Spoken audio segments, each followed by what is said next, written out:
that we need to continue to stand strong to defend everybody's rights and freedoms.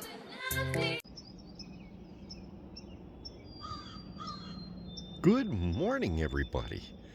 How you doing today?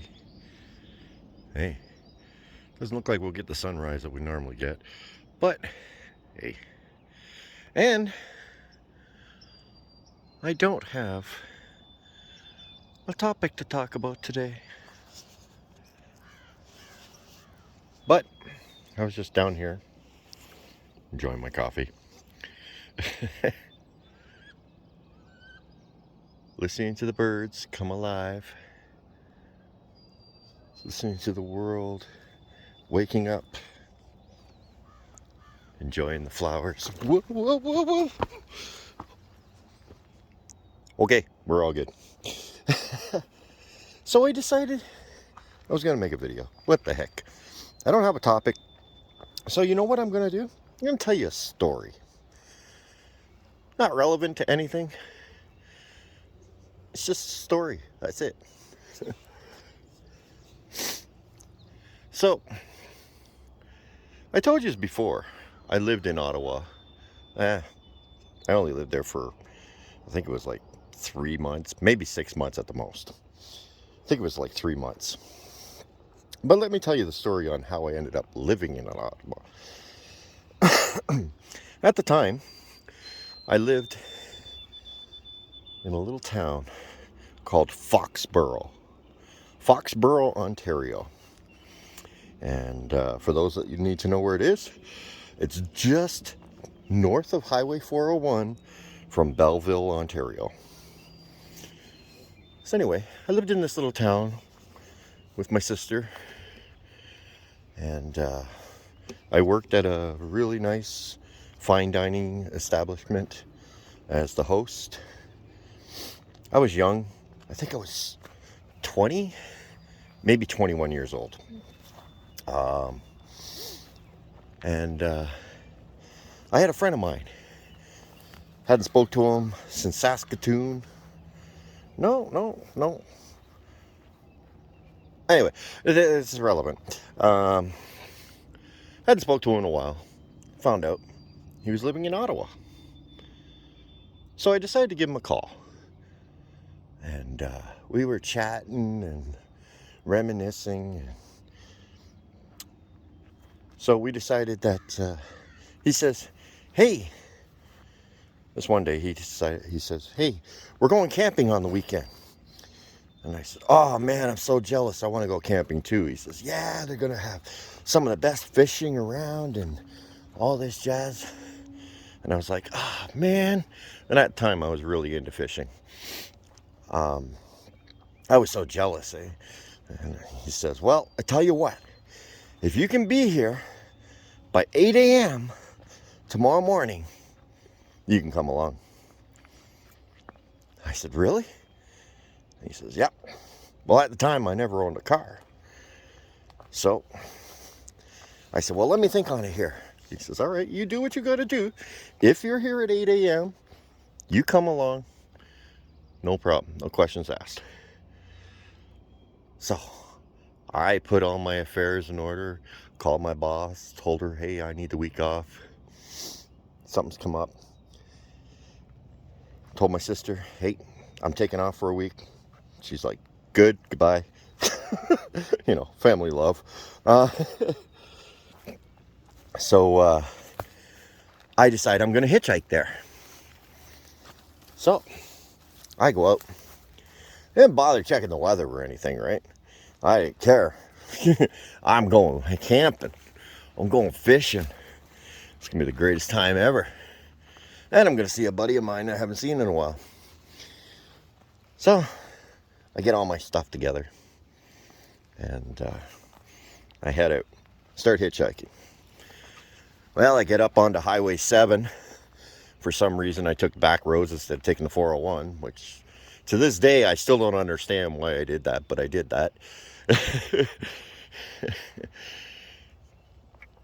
I get up there on Highway 7, just outside of Madoc, and just east of Madoc. And all of a sudden I could see this storm brewing on the horizon. Big storm, lots of lightning. And I could see it coming. And I could see it coming. I turn around, sat myself up against one of those signs that tells you so many kilometers to here, so many kilometers to there, whatever signs. I sat down on the ground, put my back up against it, and then I yelled, "Give me everything you got." Worst thing I ever said in my life.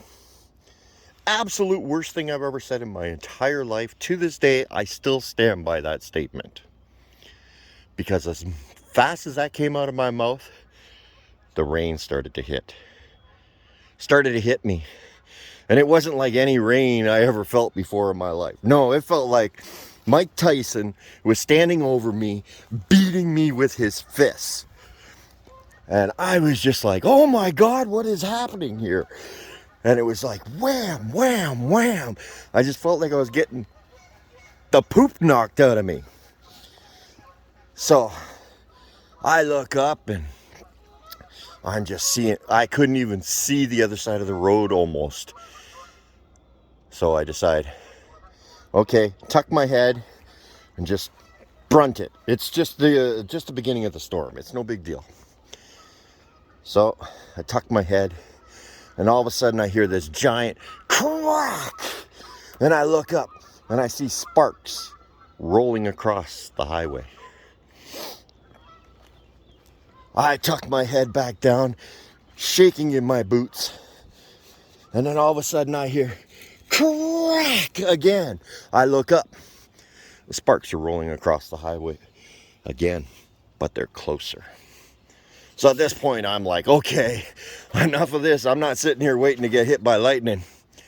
So I grab my backpack and I start running into the ditch. You know, you want to be the lowest point when it comes to lightning. So I crawl into the ditch. And I look at my backpack, and it's one of those old backpacks that had the metal frame around it. Well, I look at the metal frame and I'm like, screw that. And I chuck my backpack. And I curled up into the ditch. And the lightning was just bouncing all around me. And then there was probably a 12-foot embankment. And on top of the embankment, there was fence posts holding up the farmer's field, or the farmer's fence around his field there. And all of a sudden I hear this giant crack again. And then I felt the splinters off the fence post hit me in the back while I'm laying in the ditch.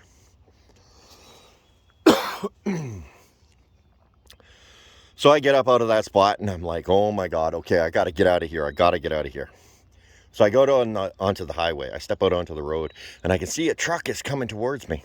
Big transport. I decide, okay, I'm going to flag him down. He's going the opposite direction, but at this point, I don't care. I just want out. I just need to go. So I'm standing on the yellow line, flagging my arms. The rain was coming down so hard, he didn't even see me. Kept on driving. He was crawling. He crawled right past me and didn't see me. It was so heavy. So, discouraged, broken, battered, I remembered just up the road, there's an OPP station there. So I go wandering over there. Walk into the OPP station, knocking on the door. Officer comes to the door, looks at me and goes, "What the heck are you doing out here?" And I said, "Well, I'm on my way to Ottawa. I'm going camping. Gonna go do some fishing, do some camping. Gonna have a great weekend." And he looks at me and he goes, "You're an idiot." I said, "Yeah, well, what would you do for camping?" I said, can I come in?" And my voice was shaking. I probably said, "Can I?" like 6 times, stuttering it. Just, "Can I come in?" So he finally says, come on, get in. You're crazy." So I go into the police station. He gets me a cup of water. I ask him for a cup of water, and he gets me a cup of water. He gives me a coffee mug full of water. I spilt more of that on me than I drank, shaking so bad because I was so traumatized. Turn around. Storm starts easing up a bit. It's blowing over. I decide I'm going to go get my backpack, get a change of clothes. Well, that's one thing I did know, is how to pack a backpack really well, so that my clothes stay dry in the backpack regardless of the weather or the conditions. So I went to go get my backpack, get a change of clothes. And the officer says to me, "You know how lucky you are?" I says, well, I don't know. I feel pretty lucky.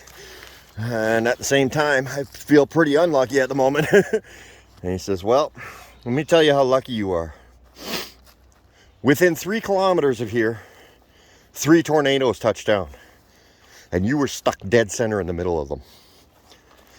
I was like, oh my God, I can't believe this.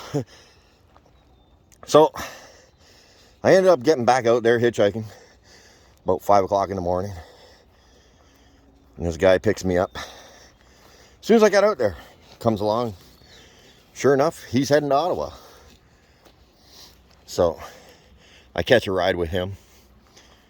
And takes me all the way up to Ottawa. I ended up walking up to my buddy's front lawn. And when I got there, they were just packing up the car to go. And I dove onto the ground and just started kissing the earth. And he's like, oh, you made it. Oh, you're pretty happy. I says, oh, you have no idea. And he turned around and he says, oh, you should have been here last night. It was a hell of a storm, man. We sat there in the window watching it all night long. It was wicked lightning all over the place. I told him I never want to see another bolt of lightning in my entire life. Well, we went camping. Caught my very first pike that trip. Yeah. I don't think it was my first. Might have been. It's a long time ago. It was 30 odd years ago now. I know I caught a very decent pike and I was very excited about it on that trip. I just thought I'd share that with you guys. You know, just a little something. You know, I didn't have a story. I'm kind of avoiding the news. It's just depressing. And frankly, I'm tired of being depressed. But anyway, so that was my childhood.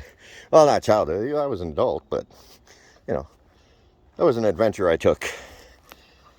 I've got a couple more of these I might do when I have nothing else to talk about. Hope you appreciate it. Oh, a couple more honkers heading to Ottawa. Yeah, when we got back from that camping trip, that's what my buddy said to me. Well, you know, you can move in. There's better opportunity here in Ottawa than there is in Foxborough. So I moved to Ottawa. I was only there for like 3 months, maybe 6 months. Then I moved back to Vancouver. It was, didn't care for the city when I was there. Funny thing is, the day I was leaving, we were in the process of packing everything up.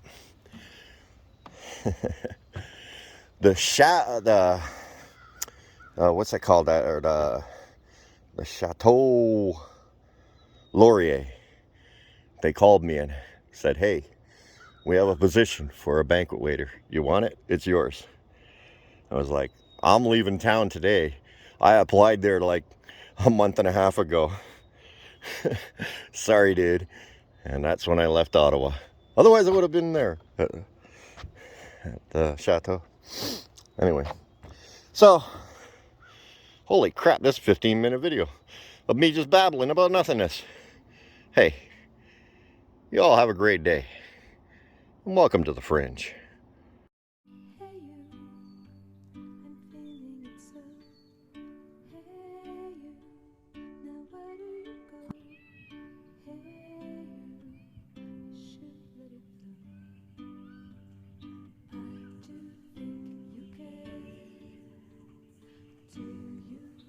Welcome to the Fringe.